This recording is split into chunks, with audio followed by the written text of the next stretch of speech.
Canada's expansive forests are not only beautiful, but they are where the relationship between biodiversity and ecological functions sustain life.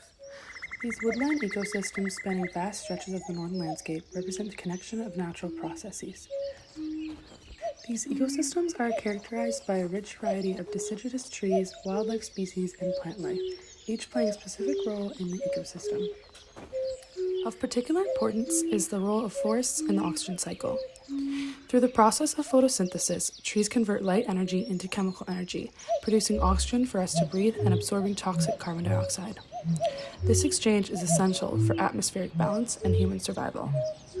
Additionally, the nitrogen cycle is integral to the functioning of forest ecosystems. Nitrogen, a vital nutrient for plant growth, undergoes various transformations facilitated by microorganisms, contributing to the overall fertility and productivity of the forest ecosystem. Central to nutrient cycling within forests are primary saprotrophs. These organisms are responsible for decomposing organic matters such as dead leaves. Through external digestion, these saprotrophs release valuable nutrients back into the soil, supporting the growth and health of vegetation within the forest. The audio clip for this video exhibits the sounds of the wild cuckoo birds that can be found in Nova Scotia's forests, evoking a scene here in Halifax's Point Pleasant Provincial Park. Point Pleasant Park went through a major disturbance called Hurricane Juan in 2003. This caused mass destruction to the park. The hurricane advanced a process of ecological restoration characterized by secondary succession. Secondary succession is when a community after disturbance recolonizes and rebuilds itself. This process could only advance due to the security of the soil and the ground. Interspecific competition arises among individuals of the same species, vying for resources within their fundamental niche. Concurrently, interspecific competition unfolds between differing species, as each seeks to exploit resources within their realized niche. As well, many animals in the park have had to recolonize and grow. Fauna that can be found in Point Pleasant are animals such as raccoons, squirrels, mice, deer, martins, and many others. Yet the bird community gathers particular attention, with over 218 species cataloged within the park, including the yellow-billed and black-billed cuckoo.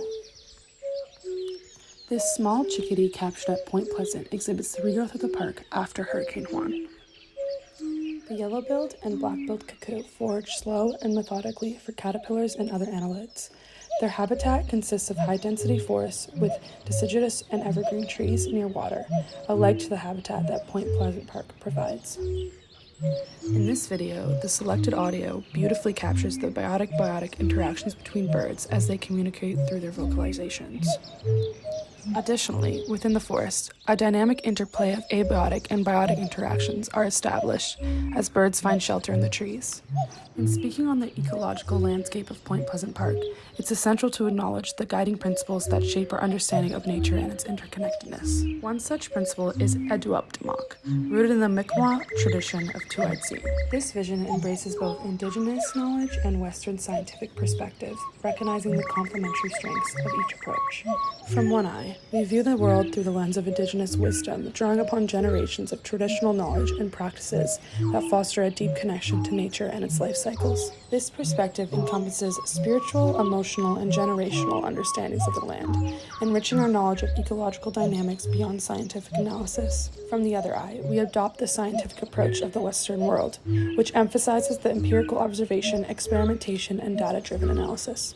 This methodology provides valuable insights into the inner workings of ecosystems, enabling us to quantify and understand natural processes. By combining these two perspectives, the scientific and the indigenous, we can cultivate a more well-rounded understanding of the environment and our place within it. This integration of knowledge systems holds immense potential for guiding sustainable practices and decision-making. By embracing diverse perspectives and valuing indigenous wisdom alongside Western science, we can create a future towards respecting the interconnectedness of all living beings and foster harmony between humanity and the natural world.